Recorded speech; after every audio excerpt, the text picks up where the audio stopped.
Hello friend, good morning. मैं राजेश गौतम आपका स्वागत करता हूं। और दोस्तों, जैसा आप लोग जानते हैं कि हम अभी ह्यूमन एनाटॉमी एंड फिजियोलॉजी के बारे में यहाँ पर स्टडी कर रहे हैं। यह पर्टिकुलर सब्जेक्ट बहुत इंटरेस्टिंग है, ख़ास तौर से उन लोगों के लिए जो अपने शरीर के बारे में जानना समझना चाहते हैं, या ऐसे लोग जो योग के फील्ड में प्रैक्टिशनर हैं या किसी प्रोफेशनल कोर्स जैसे कि योग इन डिप्लोमा या योग सर्टिफिकेट या योगा बीएससी कर रहे हैं या एमएससी इन योगा हैं, यानी योगा से रिलेटेड फील्ड आप किसी भी लेवल पर हों, यह वीडियो आपके बहुत काम का होने वाला है मित्रों। और क्योंकि हम जब अपने शरीर के बारे में बात करते हैं तो हमारी क्यूरियोसिटी, हमारा रोचकता ये होती है कि हम अपने शरीर के बारे में जानें कि हमारे शरीर के ऑर्गन्स किस तरह से काम करते हैं, जिससे कि हम एक ऐसी पद्धति आगे जाकर सीखें कि हम अपने आप को स्वस्थ रख पाएँ। जब आप अपने सिस्टम के बारे में जानेंगे कि वो सिस्टम कैसे काम करता है, वो अच्छी इफिशिएंसी किस कंडीशन में देता है, तो आप अपने शरीर का अच्छा उपयोग कर पाओगे। तो मित्रों, 2 एपिसोड हम लोग कर चुके हैं और अभी हम करने वाले हैं आज का 3rd डे, यानी एपिसोड नंबर 3। यहाँ हम बात करेंगे मित्रों कंट्रोल सिस्टम, ठीक है ना। कंट्रोल सिस्टम हमारे बॉडी के अंदर 2 होते हैं। पहला कंट्रोल सिस्टम है, इसका नाम है नर्वस सिस्टम, दूसरे का नाम है एंडोक्राइन सिस्टम। यह 2 कंट्रोल सिस्टम हमारे शरीर में बहुत महत्वपूर्ण है। तो चलो फिर समझते हैं कि क्या क्या होता है। दोस्तों, अभी हम बेसिक आउटलाइन ले रहे हैं यहाँ पर, हम डिटेल में आगे जैसे जैसे बढ़ते जाएंगे हम डिटेल में डिस्कस करेंगे इसको। ये है आपका nervous system, right. Nervous system में हमारी पूरी बॉडी के अंदर इवन हमारे इनवॉलंटरी फंक्शंस जो होते हैं, या आपके वॉलंटरी फंक्शन हो गए, इनवॉलंटरी फंक्शन हो गए, उसको भी नर्वस सिस्टम कंट्रोल करता है। ये ऐसी मैकेनिज्म है मित्रों कि यह आपका काम करता ही रहता है। आपका नर्वस सिस्टम ना हो तो आपका हार्ट पंप नहीं कर सकता। हार्ट को स्टिमुलेट करने में नर्वस सिस्टम का बहुत बड़ा रोल है। हम जब हाथ हिलाते हैं या यूरिनेट करते हैं, जो भी हमारे शरीर से चीज़ें होती हैं, वो सिग्नल आपका ब्रेन नर्व से होते हुए आपके मांसपेशियों में आता है, देन उसमें स्टिमुलेशन पैदा होता है ना। कमाल, बहुत कमाल है। मैं हमेशा धन्यवाद देता हूँ ईश्वर को कि क्या बनाया शरीर आपने, एक ऐसी मशीन जिसका कोई जवाब नहीं। बहुत खूबसूरत मशीन है ये हमारा शरीर। हमारा दायित्व है कि हम अपने शरीर को स्वस्थ रखें और इससे बेस्ट उपयोग लें। ये आपके बेस्ट सहयोग करने में अपना पूरा सहयोग अवश्य करता है। तो लौटते हैं वापस। नर्वस सिस्टम हमारा बॉडी को कंट्रोल करता है। इसमें जो मेजर ऑर्गन्स हैं वो हमारा ब्रेन है, स्पाइनल कॉर्ड है, नर्व्स हो गए हमारा, ठीक है ना। ये हार्ट को स्टिमुलेट करता है, ब्लड कंट्रोल करता है, ऑक्सीजन के लेवल को मेंटेन करता है, ठीक है ना। आपकी मांसपेशियों, आपके मसल्स के मूवमेंट में ये सहयोग करता है। तो अभी ब्रीफ के लिए इतना ही, आगे हम देखेंगे। ये है मित्रों एंडोक्राइन सिस्टम। एंडोक्राइन सिस्टम हमारे शरीर में बहुत इम्पोर्टेंट है। हमारा जो मूड स्विंग होता है, जितने भी हार्मोन्स जनरेट होते हैं हमारी बॉडी के अंदर, आपके अंदर डोपामाइन हो गया, सेरोटोनिन हो गया, एड्रेनल हो गया, यानी ऐसे हार्मोन जो हमें निराश कर देते हैं, हमें हताश कर देते हैं, हम स्ट्रेस की कंडीशन में जाते हैं, वो हार्मोन, वो केमिकल भी हमारे शरीर में ही बनते हैं। अगर आप अपने फिजियोलॉजी को चेंज कर लेंगे तो आपका शरीर एक हेल्दी हार्मोन्स को जनरेट करना स्टार्ट करेगा। मित्रों, अगर आपके ये हार्मोन्स आप बैलेंस कर लें अपने शरीर में, आप इस शरीर से इतना आनंद उठा सकते हैं, इतना आनंद उठा सकते हैं, क्योंकि यह शरीर ही है जो आपको इस जीवन में सारे सुख भोगने के लिए एक रथ की तरह काम करता है। तो फिलहाल लौटते हैं मित्रों एंडोक्राइन सिस्टम। एंडोक्राइन सिस्टम का जो मेन रोल है, ये करता क्या है, ये आपका हार्मोन्स को सर्कुलेट करता है, ठीक है ना, पूरी बॉडी के अंदर, जो कि हमारी बॉडी के फंक्शन को फर्दर कंट्रोल करते हैं, ठीक है ना। ये हमारा होम्योस्टेटिस होता है, उसको मेंटेन करता है। हार्मोन एक तरह से केमिकल मैसेंजर है। हमें करना क्या है, वो एक तरह से मैसेंजर होते हैं, एक तरह से कैटलिस्ट का काम करते हैं हमारे शरीर के अंदर, और उस पर्टिकुलर फंक्शन को ये कंट्रोल करना स्टार्ट कर देते हैं। ओके, ये इनका ट्रांसपोर्टेशन होता है कैसे, ये ब्लड स्ट्रीम के थ्रू भी पास होते हैं। ओके, इनका जो ट्रांसपोर्टेशन है थ्रू ब्लड स्ट्रीम सर्कुलेशन के थ्रू होता है, और आपकी बॉडी में जैसे ही ये फ्लो होंगे आपकी फिजियोलॉजी चेंज हो जाएगी। ठीक, इसका जो मेजर ऑर्गन्स होते हैं मित्रों एंडोक्राइन सिस्टम के अंदर, वो है हमारी pituitary gland, thyroid gland, okay, adrenals हो गया, पैंक्रियाज हो गया, हाइपोथैलेमस हो गया। ये अपने आप में हाइपोथैलेमस गजब का आपका एंडोक्राइन सिस्टम है, पूरी बॉडी को कंट्रोल करता है, पूरी बॉडी को, it is a master. Pituitary gland आपके बहुत से फंक्शन को कंट्रोल करती है। देन थायराइड एक वेरोमीटर की तरह काम करता है, आप इसको इस तरह से समझ सकते हो, कैलिब्रेशन का काम करता है थायराइड। आपकी पूरी बॉडी के अंदर जो भी कुछ ऊपर नीचे है उसको कैलिब्रेट करके उसको राइट बैलेंस में रखने की कोशिश करता है थायराइड। है ना कमाल। अगर आप साइंस के स्टूडेंट हैं, आप अगर इंजीनियर हैं, तो आप जानते होंगे कि कैलिब्रेशन की क्या महत्वपूर्णता होती है। आपको किसी भी सिस्टम को एक ऑप्टिमम लेवल पर काम करने के लिए, आपको मेजरमेंट एक परफेक्ट एक्यूरेट रखने के लिए, जिससे कि आपका सिस्टम 100% काम करे, कैलिब्रेशन का बहुत बड़ा रोल है।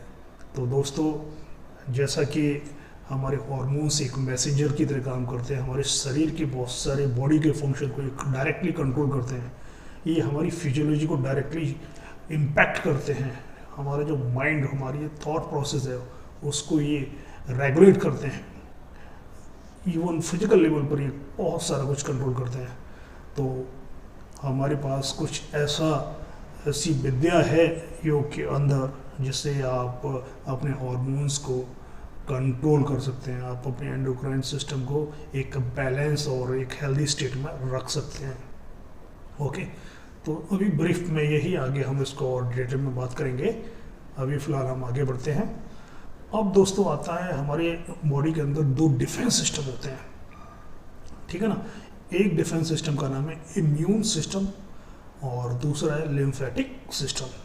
बहुत कमाल के क्या मैकेनिज्म है, यानी हमारी आर्मी, हमारा डिफेंस डिपार्टमेंट, ये दो डिपार्टमेंट हमारे डिफेंस डिपार्टमेंट बोले जाते हैं। ये हमें पूरी तरह से प्रोटेक्ट करते हैं। बाहर से कुछ वायरसेस, बैक्टीरियाज अगर हमारे शरीर के ऊपर अटैक करते हैं, तो हमारा यह इम्यून सिस्टम ही है जो हमें बचाता है। यह एक ऐसी मिलिट्री है, एक ऐसा डिफेंस सिस्टम है जो हमारी बॉडी खुद जनरेट करती है उसे लड़ने के लिए। अगर आप अपनी बॉडी के सारे पार्ट्स को एक बैलेंस्ड वे में रखेंगे, तो इसके अंदर इतनी पावर है कि ये जहर को भी मार सकता है, कंट्रोल कर सकता है। एक अच्छा सही तालमेल अगर आपका मन के साथ बना लेंगे, तो आप अपने इम्यून सिस्टम को इतना स्ट्रॉन्ग कर सकते हैं कि मित्रों, ये किसी भी बीमारी को खुद ही ठीक कर सकता है। हमारी बॉडी के अंदर वो गुण हैं कि हम अपने शरीर को खुद ठीक कर सकते हैं, हमें किसी डॉक्टर की ज़रूरत नहीं पड़ेगी।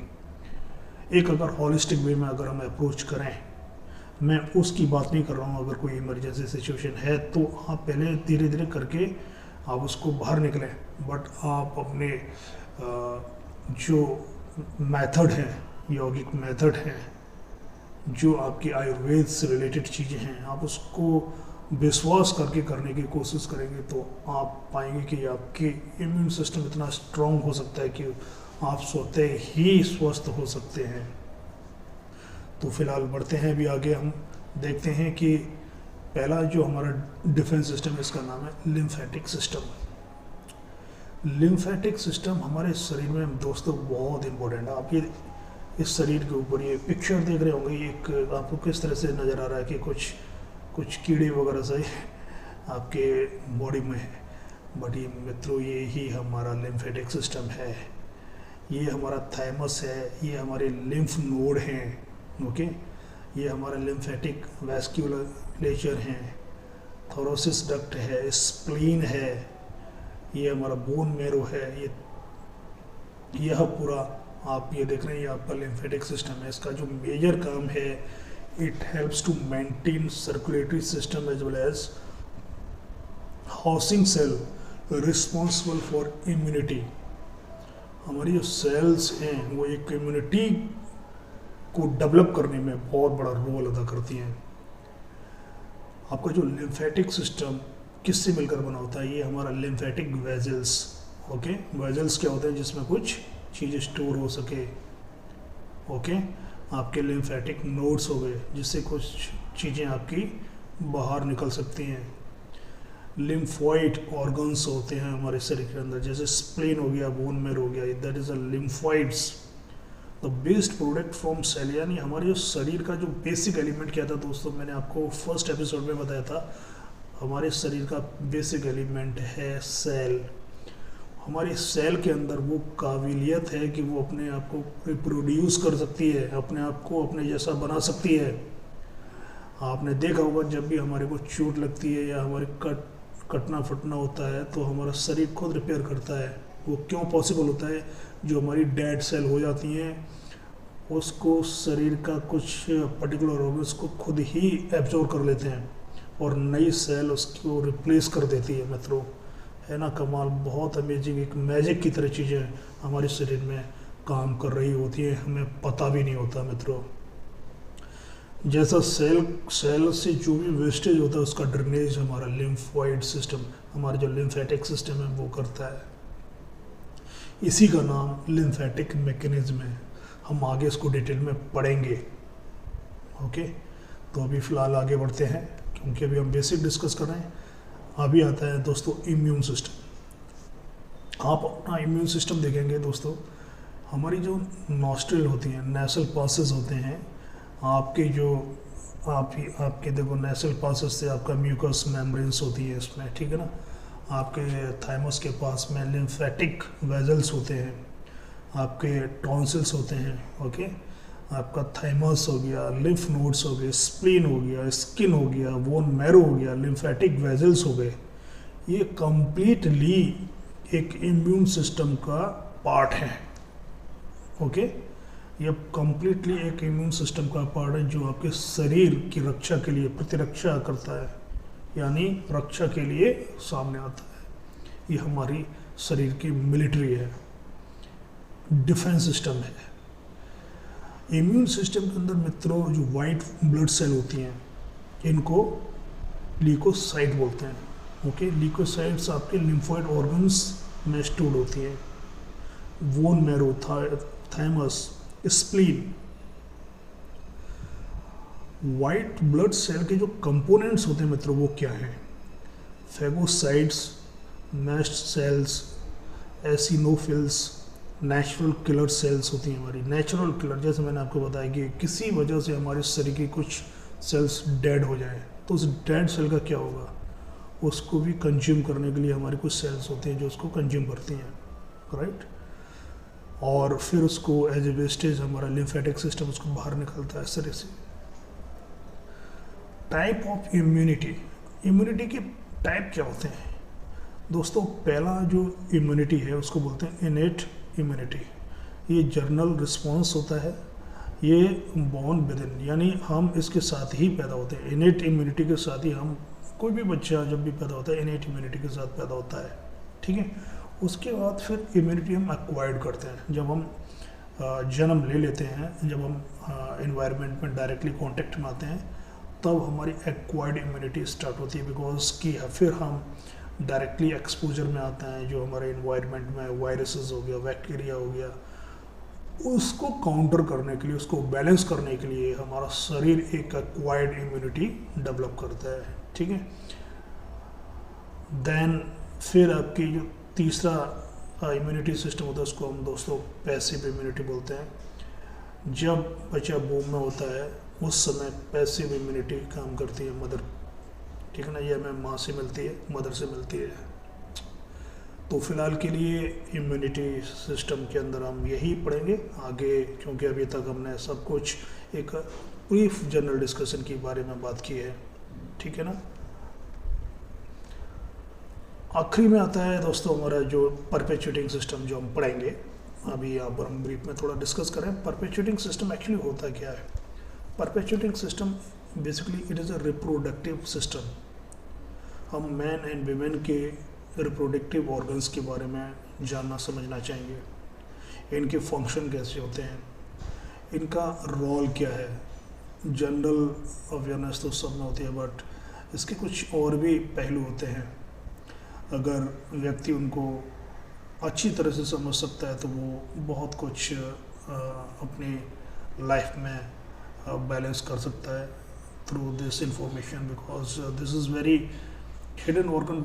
लोग बात करने से कतराते हैं, ईजी फील नहीं करते, टैबू है, because sexual discussion we are not easy to discuss.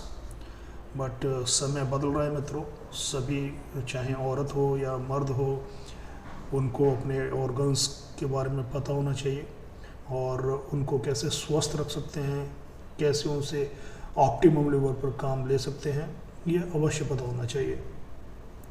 तो इसमें जो मेजर ऑर्गन्स होते हैं हमारे टेस्टिस हो गए, यूट्रस हो गया, विमेन के अंदर ओवरीज हो गई, ये रहेंगे, पेनिस हो गया मैन के अंदर। ओके, तो ये हमारा है परपेचुएटिंग सिस्टम। अब हम स्टार्ट करेंगे डिटेल में। हमारा कल जो एपिसोड होगा स्केलेटल सिस्टम के ऊपर होगा। तब तक के लिए मित्रों मैं आपसे इजाज़त लेना चाहूँगा, बट आप सभी लोगों का धन्यवाद। जाने से पहले मैं सभी लोगों से रिक्वेस्ट करता हूँ कि अगर आपकी कुछ क्वेरीज़ हैं, अगर आप कुछ कमेंट करके मुझसे जानना चाहते हैं, पूछना चाहते हैं, आप अवश्य कमेंट करें। और आपके फ्रेंड या जो आप जैसे नॉलेज रखना चाहते हैं आप उनको या चैनल का लिंक शेयर करें और नॉलेज को एक्सपेंड करें। इसी के साथ मैं आपसे विदा लेता हूँ। धन्यवाद दोस्तों।